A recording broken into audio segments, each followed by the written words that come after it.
there, it's me, Kelly with Kelly Tinnen and Associates. So last week we talked about employee retention challenges, and I wanted to roll that topic this week into 3 telltale signs your employees are about to bolt. So don't bolt down the door, but maybe we need to talk about some of your employee retention challenges, and then we'll talk about how to address those challenges. So if you're just getting up to speed, you can check out last week's blog on our website, kellytinnen.com. And the topic was spilling the tea on 3 employee retention challenges. So feel free to check that out. Now, in terms of talking about employee turnover, it's crucial to find early signs of turnover if you can, or to be in tune to those early signs of turnover so that you can address those issues and be proactive about it, because it's always much harder to act in a reactive manner. So turnover can be the number of employees who leave over a period of time, and it could be by their choice or not by their choice. And we'll talk about a simple turnover calculation in a little bit. There are ways that you can break this down in terms of voluntary turnover, involuntary turnover, etc. But to keep things easy, we're not going to go there. We're just going to keep it simple.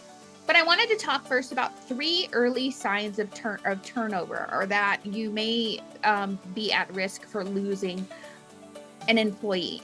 So one of them, again, and before I get into that, just saying, like, these are 3 that I've identified and that I want to talk about today. There definitely are other signs, and sometimes there are situations where somebody may voluntarily leave your organization, and there may not be a meeting of the minds in terms of the ability to meet their needs and what they want, what they need, etc. So those are some things to keep in mind as well. But 3 signs that I've identified: reduced engagement. So less participation in meetings and activities.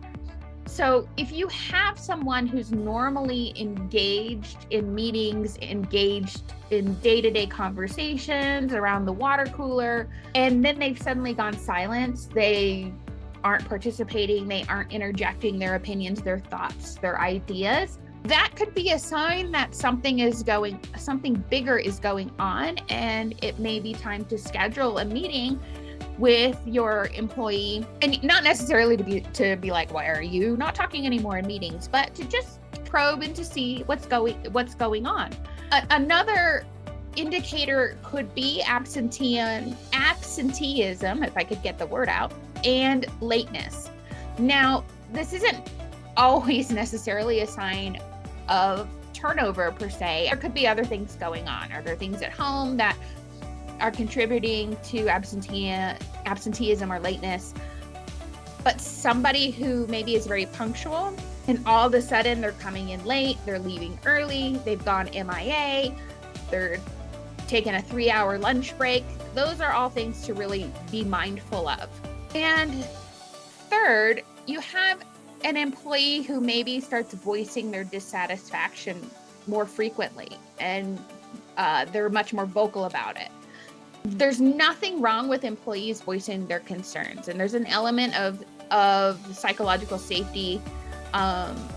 You want employees to be able to share feedback in a constructive manner, and vice versa. But this is different, almost a disdain or a dissatisfaction with things that are going on, and vocal in almost a manner kind of out of turn, so to speak. So that could be a signal as well. And what do you do if you start to notice some of these things?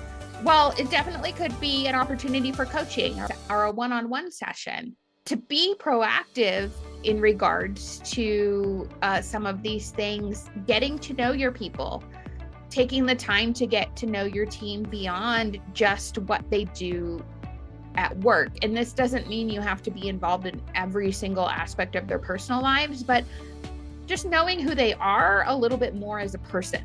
Communicating with employees and being transparent. Again, being transparent doesn't mean we lay everything on the table, but we don't want to instill this element of fear in our organization. So if we're making decisions, are we involving the people that are going to put forth those decisions? Are we involving them in that?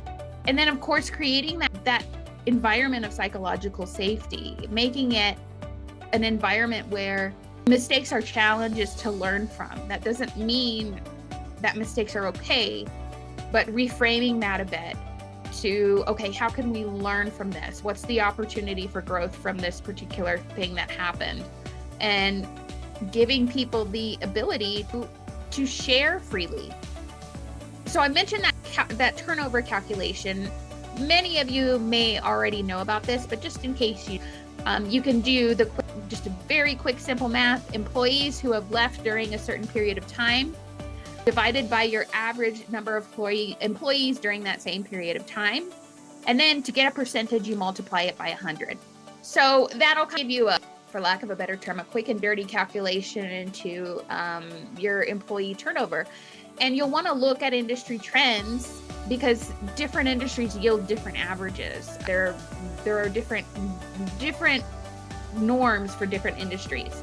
So lastly, I want to just mention next week, we're going to talk about strategies to improve your employee retention. So we're going to keep this conversation going. Again, if you like this topic, subscribe to our YouTube channel for weekly updates. You can also jump over to our website, kellytinnan.com, to subscribe to our weekly newsletter where you'll get these updates and more. And find us on social media. We look forward to seeing you there.